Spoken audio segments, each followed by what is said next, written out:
Salut à tous, c'est Ryan pour Totis et aujourd'hui on se retrouve dans une nouvelle vidéo pour parler du cycle pluridisciplinaire d'études supérieures et pour ça je suis accompagnée de Sarah, étudiante au sein de cette formation. Salut Sarah. Salut.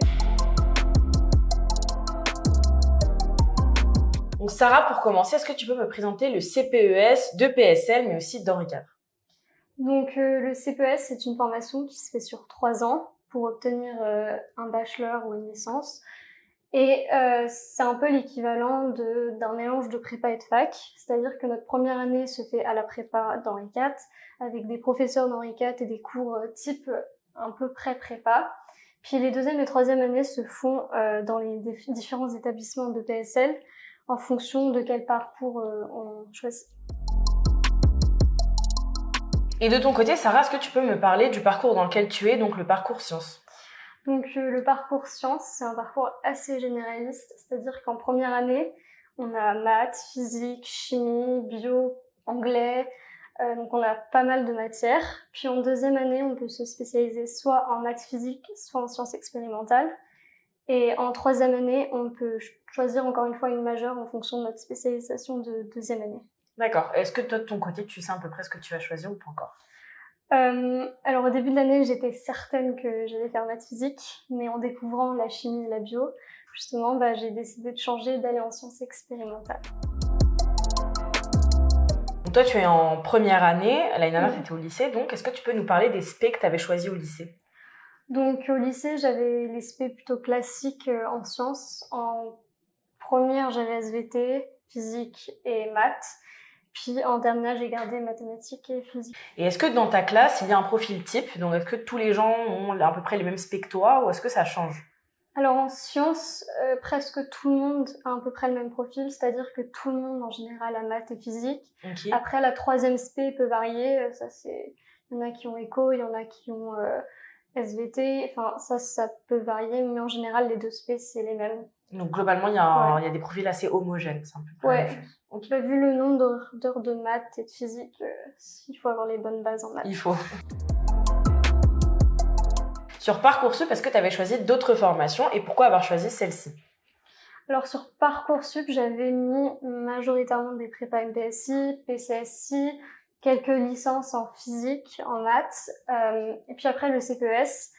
J'avais aussi décidé d'appliquer, en fait, je viens d'un lycée international à Londres. D'accord.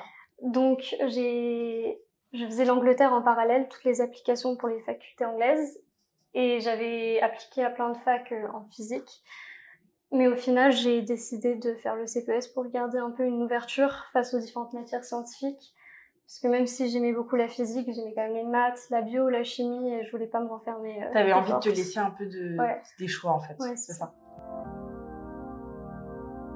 Et au niveau de l'organisation, comment se passe une semaine type? Donc une semaine type en sciences est assez chargée. On a en général 30 à 35 heures par semaine. On a des cours comme en prépa, c'est-à-dire que on est 25 par classe et on a des cours, donc beaucoup d'heures de maths. On est à 8 heures de maths par semaine, 6 heures de physique et après c'est complété avec bio, chimie et puis des électifs et des options. Donc les électifs c'est des options obligatoires. D'accord.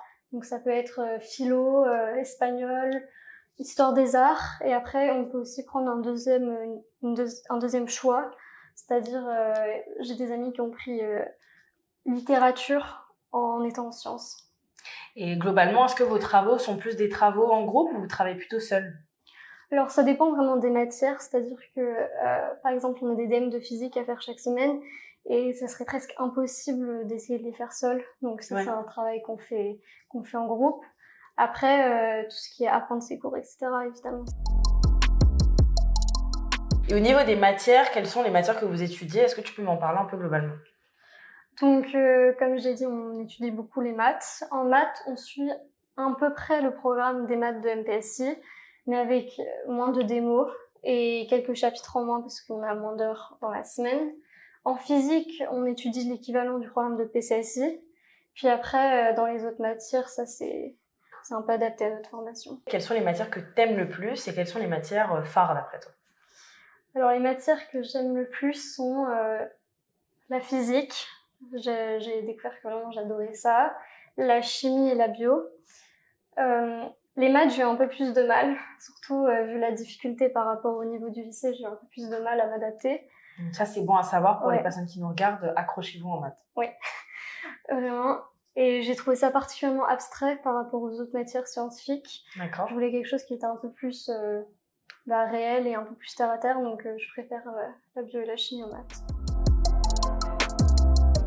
Donc toi, tu es en première année, ça fait maintenant quelques mois que tu es au sein de cette formation. Comment est-ce que tu as réussi à t'adapter au rythme et à la transition avec le lycée?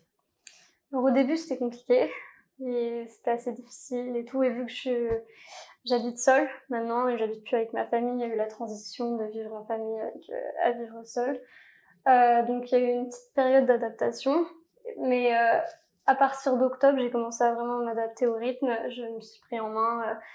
Et en fait, une fois qu'on s'organise et qu'on accepte le fait que ça sera plus difficile que le lycée, qu'on n'aura pas forcément les mêmes facilités qu'au lycée, c'est devenu très bien. Et quelle méthode de travail est-ce que tu as mis en place justement? Peut-être que ça peut aider les personnes qui nous regardent. Alors personnellement, après chacun a sa méthode de travail. J'ai des amis qui ont des méthodes de travail complètement différentes que moi.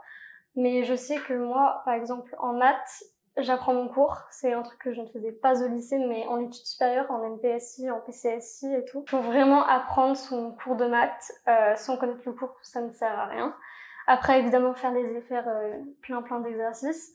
Et ça s'applique à peu près à toutes les autres matières. En physique, pareil, il faut connaître son cours, même s'il faut moins connaître qu'en maths. Et puis après, le reste, c'est vraiment des exercices et des exercices. Et est-ce que tu peux me dire 2-3 mots sur les conférences? Donc les conférences, vu qu'on fait partie de PSL, on a plusieurs conférences qui sont organisées par la fac, c'est-à-dire par des professionnels, par des chercheurs, etc. Et donc on a l'opportunité d'assister à pas mal de conférences. Cette année, ça a été particulièrement focusé sur tout ce qui est climat, l'écologie, etc. Mais il y a eu plein de différentes conférences et on peut s'inscrire ou pas s'inscrire. C'est facultatif? Ça dépend lesquelles. D'accord. Certaines sont facultatives, d'autres non. Mais c'est vraiment un moyen de s'ouvrir un peu les portes sur différentes choses. Et maintenant, est-ce que tu peux nous parler de la vie associative et étudiante à Henri IV? Donc, nous, on a la chance dans notre formation d'avoir accès aux associations à Henri IV et à PSL. Donc, j'ai des amis qui font des cours de sport à Henri IV, d'autres à PSL. Moi, personnellement, je fais du sport en dehors de ma formation. Je fais du patinage artistique. Super. Et j'ai plein d'amis qui sont à l'orchestre et à la chorale de PSL. Donc, vraiment, il y a plein d'activités qu'on peut faire en dehors de nos études. Après, en sciences, on n'a pas énormément le temps. Mais si on veut, il y a vraiment plein de choses à faire. Il y en a pour tous les goûts, oui, globalement. Clairement.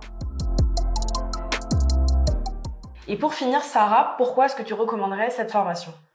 Alors, je recommanderais cette formation pour des gens qui ne savent honnêtement pas trop quoi faire. C'est un peu le profil qu'on retrouve beaucoup au CPES, des gens qui ne savent pas ce qu'ils veulent faire plus tard, ou alors qui savent qu'ils veulent aller en sciences, mais ils savent pas quoi exactement. Moi, personnellement, je pensais vraiment que j'allais faire maths physique plus tard. Maintenant, je veux faire des sciences expérimentales.